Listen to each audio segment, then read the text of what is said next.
お前の名前だ。 Dororo è un manga di Osamu Tezuka che intorno alla metà degli anni 60 debutta sulle pagine della rivista Weekly Shonen Sunday e che successivamente ha visto la sua trasposizione anime in 26 episodi a cura della casa di produzione Mushi Production, fondata dallo stesso Tezuka. Tale storica versione animata, a differenza di quella cartacea, oltre a vedere un finale conclusivo, ha una curiosa caratteristica. Dall'episodio 14 in poi, il titolo della serie cambia da Dororo in Dororo e Yakimaru. La parte iniziale, infatti, fino all'episodio 13, è divisa in vari racconti. Si inizia con il racconto di Yakimaru, poi il racconto di Bandai, il racconto della miseria, della spada demoniaca Nihiro, il racconto di Bamon e il racconto di Fudo dal volto bianco.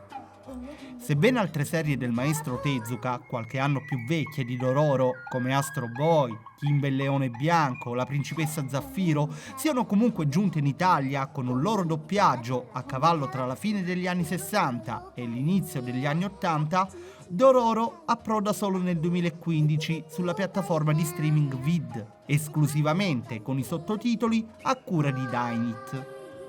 Questa versione risente sicuramente della sua età ed è certo che oggi è più un prodotto per i cultori del genere o per chi comunque è cresciuto con i vecchi anime ed è abituato a determinati parametri. Difficilmente potrà riscuotere un grosso interesse da parte di un pubblico più moderno che storce il naso già con produzioni di fine anni 90, figuriamoci. Per questo credo che nonostante alcune richieste di una versione rimasterizzata siano giunte, difficilmente, guardando i numeri, un'azienda valuterà mai di farlo. Cosa che ammetto a me rattrista, perché è stato proprio con questo vecchio anime che io personalmente ho scoperto Dororo. Nel 2019 la Tezuka Production, in collaborazione con lo studio Mappa, lo stesso che si è occupato anche di Attack on Titan per intenderci, sfornano 24 episodi di una nuova produzione animata, un reboot della precedente. Una serie, a parere mio, che è riuscita a rendere onore alla prima versione. Qui abbiamo ovviamente una veste grafica moderna, un finale diverso, ma anche delle scelte differenti come ad esempio quella di rendere Yakimaru muto. Scelta ottima secondo me, perché credo che evidenzi maggiormente la condizione sofferente del personaggio. Anche di tale serie esiste solo la versione sottotitolata, disponibile attualmente in streaming sulla piattaforma Amazon Prime. Della versione manga invece, portata in Italia da Ru Edizioni nel 2013, abbiamo in corso anche un remake scritto e disegnato da Satoshi Shiki, Dororo e Yakimaru la leggenda, quest'ultimo pubblicato da Panini Comics. Altre curiosità che forse non conoscete, di Dororo esiste una versione gaming per PlayStation 2, Blood Will Tell, e anche una versione film live action del 2007. In più, durante i Tezuka Award del 2002, il padre di Berserk, Kentaro Miura, ammise che tra le opere del maestro Tezuka, Dororo era certamente il suo manga preferito, e ne approfitto per dirvi che prossimamente vi parleremo anche dei parallelismi che possiamo riscontrare tra la storia di Dororo e Berserk, perché qualche ispirazione c'è. 俺の後へくっついてくるとろくなことがないぞ。俺には資料がつきまとってる。 La storia di Dororo inizia durante il periodo Sengoku.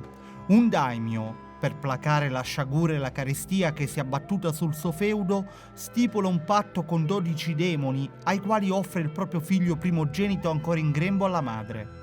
I demoni accettano e si appropriano di 48 parti del corpo, 12 nell'anime del 2019, dello sfortunato bambino, il quale comunque viene al mondo, ma senza arti, occhi, lingua, pelle. Eppure, nonostante questo, il soffio della vita alberga dentro di lui. Il padre obbliga la donna a rinunciare alla creatura appena nata e ordina ad una serva di disfarsene, ma destino vuole che un dottore, un medico protesico di nome Jukai, lo salvi da morte certa. Egli decide di allevarlo dandogli il nome di Yakimaru, fornendolo anche di varie protesi, incluse un paio di braccia che fanno da fodero a 2 lame di katana impiantate a posto degli avambracci.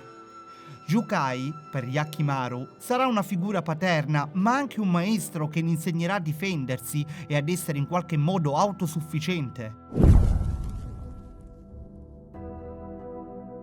Col tempo, il ragazzo crescendo inizierà a scontrarsi con vari demoni che lui, non avendo la vista, percepisce come colori, vede come fiamme rosso sangue, in una scala cromatica in cui partendo dal bianco, persone di buon cuore, va via via risalendo a seconda di quanto la presenza che ha di fronte sia malvagia o meno.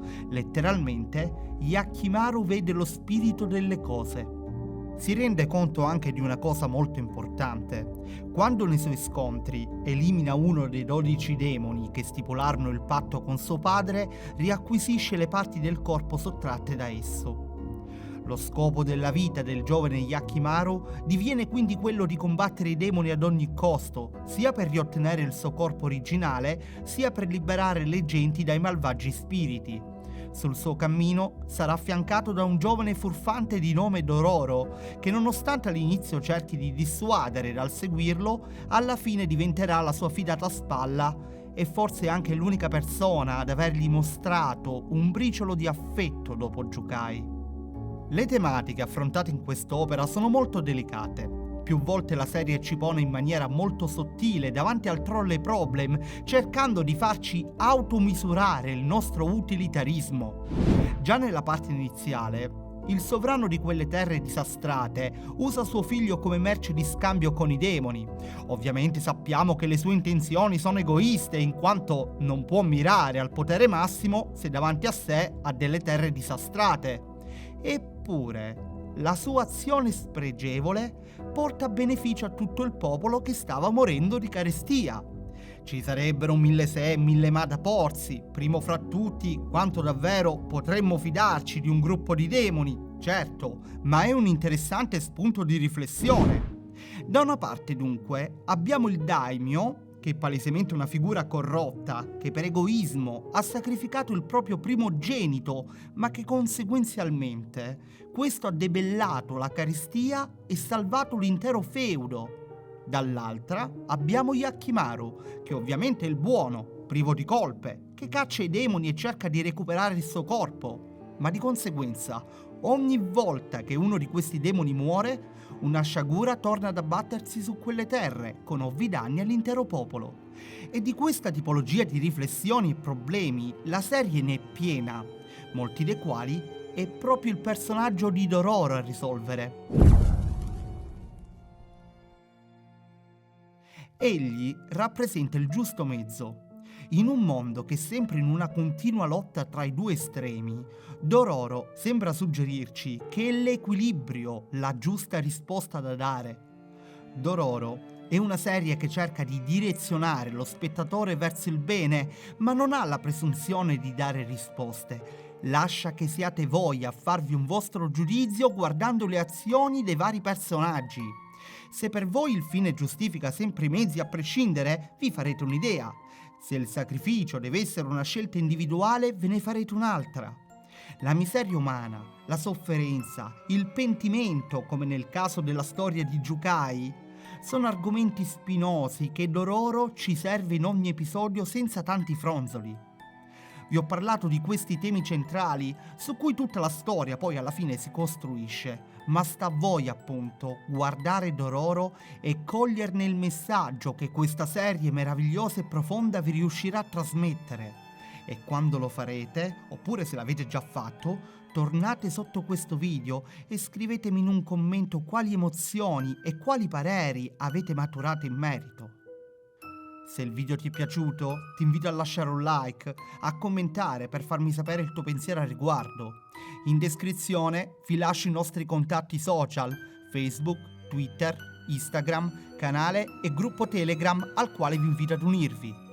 Vi ringrazio per la vostra cortese attenzione, ci vediamo al prossimo video e buona vita a tutti.